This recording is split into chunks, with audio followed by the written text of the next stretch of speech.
to the edge of something. Bungee jumping I wouldn't do.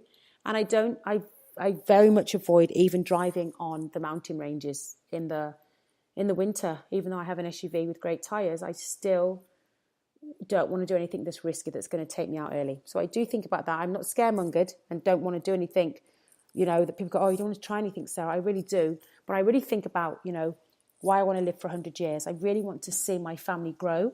I want to see what technology comes along. I want to see what houses get built everywhere. I want to see big things. And, again, I want to see my great-grandchildren be part of their lives so that my legacy goes on and they talk about Nana Sarah and they go, oh, I remember Nana Sarah. She had something to say. So that's where I believe in the 100-year plan. So I know different things can happen to you over that time, but my intention, the way that I live is with a 100-year healthy plan in mind. So when I'm thinking about my keynote speeches and what they mean to me and how I put them together, I always put them together so that people can go away with more than they came with. So I would love them to sit in the room and think, okay, I didn't think about that in my life. Wow, yes, Sarah's right. You do need to plan things. Okay, you do need to stand up for yourself a bit more in this situation. You do need to realise that you can't sweat the small stuff. There's lots of different points that I bring up that I've kind of experienced in life or I've thought about throughout my life or I've been trained in that I share with the room. And, it's just been great for me to be able to get my message out for that. So I'm really enjoying my public speaking. I don't get nervous at all. I know I should. But if I'm about to speak and I see that, it's 2 minutes past the time I'm supposed to be speaking, I don't think, oh dear, I'm coming on now. I just think, okay, bring it on. I'm ready. Because I prepare, I'm ready. And, I really want to share these different messages with people that are listening in the audience. What really has helped with my confidence in public speaking is the fact that I did competitions before. So because I've walked around stage, in high heels and a bikini and dresses and fitness stuff in front of a large audience, you have to, I've already had that stage fright years ago where they'd say my name and I go, oh, okay, Sarah Shakespeare, go. So when you've done that a few times, it sort of takes it away a little bit. And, and also I really like to interact with my audience as well when I'm speaking and talk to them and spend time with them afterwards and go over more and more things. I really like that side of things and mentoring them if there's things that I spoke about that they need help with. So for me, it's just a great opportunity to meet more people, to speak to more people and, just make more connections. Another thing that I really, really have spent lots of time doing in the last few years is volunteering. So when you're volunteering, you're not getting paid and you have to think to yourself, okay, what am I getting out of this? So when you're thinking about volunteering in an environment, think about what you love to do and try to go into that thing that you're going to make a difference. You're going to have self-satisfaction when you come from doing that. And when you have to put extra time into it, you don't think, I wish I could have been doing this instead, or I could have earned some money doing that. You really have to think about the community that you live in and how something that you love doing and something that you're good at and you don't mind spending time on in your spare time, or even sometimes taking time off from your paid job to go and do that, and knowing that what you're doing in that environment, you're helping people, you're really helping build communities. You're helping also your family see. It was very important for me as a parent to show my children that not everything you did in life would earn you money. Things that you did, you may have to put hours into something, but if you're making a difference with people around you in a small community or in a large community, I wanted my own children to see that when you're dedicated to volunteering, then something great can happen. So I'm very, very dedicated within my school district because I really, really believe in the next generation, very interested in where everything is going.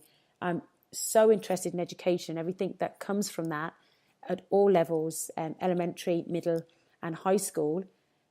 Because I've got 3 daughters that, it's wide scale, it goes across 25 years, 15 years and 10 years, I'm interested in every single level of education.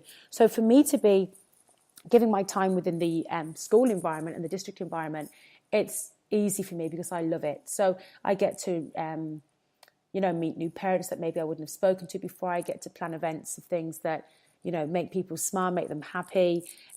So it's good. So think about that. When we talk about goal setting, a lot of times people think it's all about your job or the house or holidays.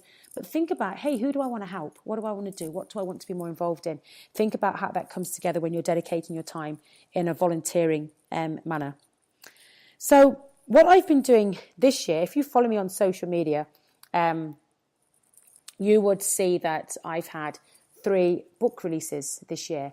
So I've been co-authoring books this year. And so 2017 has been the first year that I've had that author reputation and getting my stories out. So I'm going to share about these 3 books. My intention is to have 5 co-authored books. And then I'm going to go and do my solo books. So I just want to get, my name out there as an author first and just get my stories out there and just think about what's important to me to get my stories out, what would interest people. So in May of this year, my first book that I co-authored was called Women Rising. And that story was the story that I shared a little bit of that story actually a little bit earlier today, that as a child, I had a very positive mindset instilled in me. So what I've shared in Women Rising is about being this little girl that wanted to create an amazing life for herself and how she went around doing it.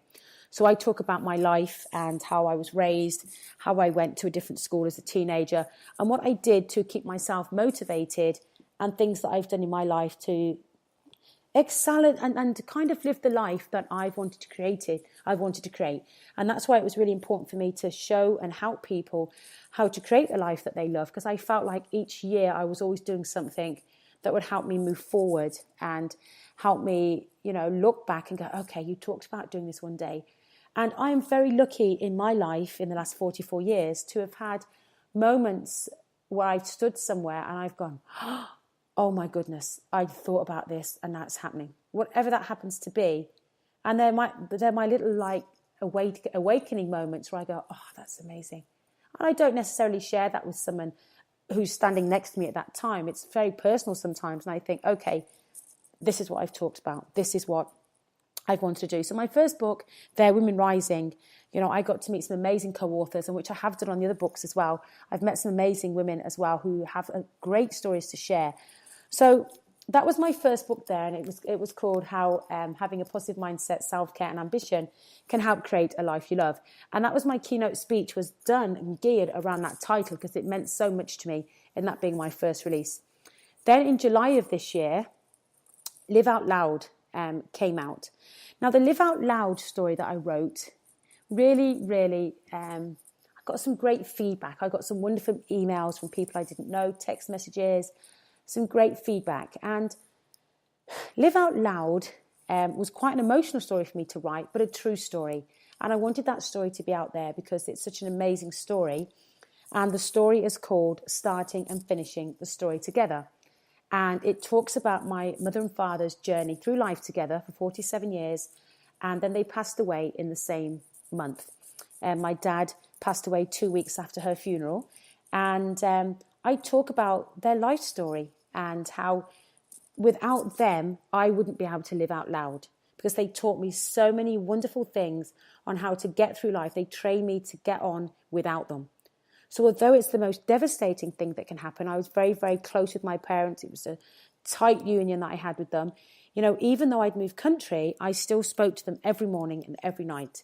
And they didn't pass away for the first 10 years of me emigrating to Canada.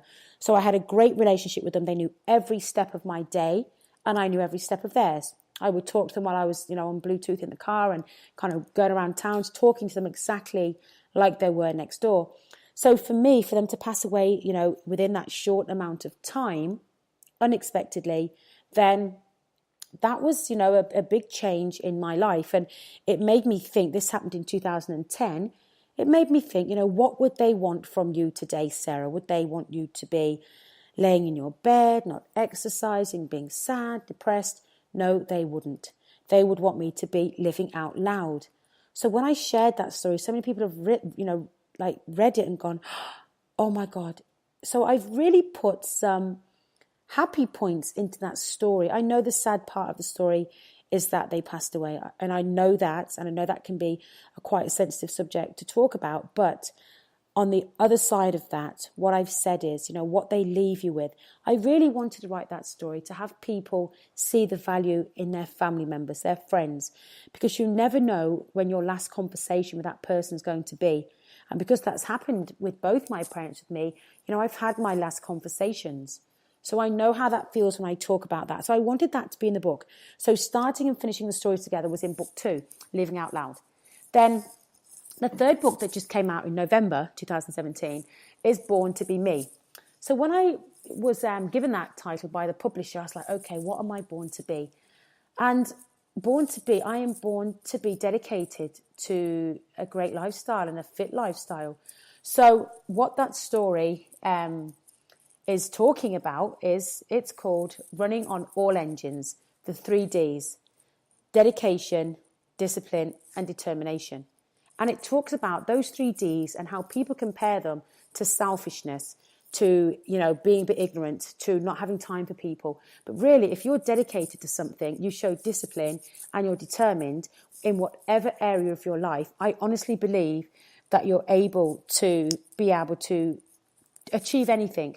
So Born to Be Me is all about my fitness achievements, going through my sports at schools, going through my marathons, my ultra marathons, my competitions. You get to see word for word, day by day, how everything was throughout those stories. And it feels as though when I wrote the story and I've read it in the meantime, it feels like I'm exactly right back there and it's all happening again. So I know that Born to Be Me, because I thought about that. Born to be me, what does that mean to be? And you know what? I'm born to be dedicated, disciplined and determined, and I can run on all engines. So I'm not saying I can do every single thing, but when you're trying to juggle a lot of balls in the air, you have to show some planning. You have to really like what you're doing as well. No one wants to do anything that they don't like. So think about how that's fitting in with your determination and your dedication. So that was the one that came out in November. And then coming up to May 2018, the next book I'm going to be in is called Rebel Rising. So when I was given that opportunity to be in that book, I was like, I don't think I've done anything rebellious, really, that's worth writing about and putting in there. And again, I'm not trying to say that I've been the perfect person in my life, because I haven't been, but there wasn't a rebellious story that I could write when I saw the title, until I spoke to the publisher and she said to me, hey, Sarah, think about sometimes when you've maybe gone against the grain. So that made me think about my title. So my title of the next story that I'm going to write in Rebel Rising is going to be Going Against the Grain, Why My No is Likely to Be Everyone Else's Yes. So one thing for me in my life that I've never been is a sheep. So if there's 10 people in a room that are saying no to something and I'm the 11th one who's a yes, I would never look in a room and go, well, 10 people are saying no, I'd better say no. I will say the yes, and I won't be confrontational about it. I don't have to be argumentative about it, and I don't necessarily need to get my own way. But it doesn't sit with me just to agree with things if I don't agree with them. So again, I don't think I'm an argumentative person in life. I just think that I want to get my actual view across and be authentic in that way. And again, I do think that things can be smoothed out and compromises can be made from people's yes and no's, but I just know that that's going to be the next book. The 5th title, I don't know the 5th title yet. And then after that, I'm going to be doing solo books. And then I'm going to really, really think about what I want to write about. But I do believe by the end of next year, I'll be able to kind of put that thing together and know. Okay, so next year, I'm going to be starting my motivational retreats that are going to be 3-day retreats here in Kelowna. And I'm also going to do a 1-day retreat as well for people that maybe don't want to do the 3 days. And then I'm doing the 3 days for people that don't want to do the 1 day. I'm going to offer both types of programs. And when I put the retreats together, it's going to be with motivation in mind. It's going to be with self-care. It's going to be with leisure. It's going to be with putting plans together. As well as talking about the 100-year plan, I always talk about the 52-week plan. I talk about what are you going to do 52 weeks from today. So think about that. Where are you going to be, on the, what are we on, 11th, 12th, the 12th of December. What are you going to be doing on the 12th of December 2018? And, we don't want to be doing the same thing. We want to have progressed with things, done new things, old things that don't serve us anymore. We want to have got rid of those. There's different things that we want to do in the 52-week plan. So as part of my motivational retreats, I'm going to be putting together programs for you to figure out how to plan things. We'll be going over fitness. We'll be going over relationships. Not that I'll be giving the relationship advice, but different things so that you can create an amazing life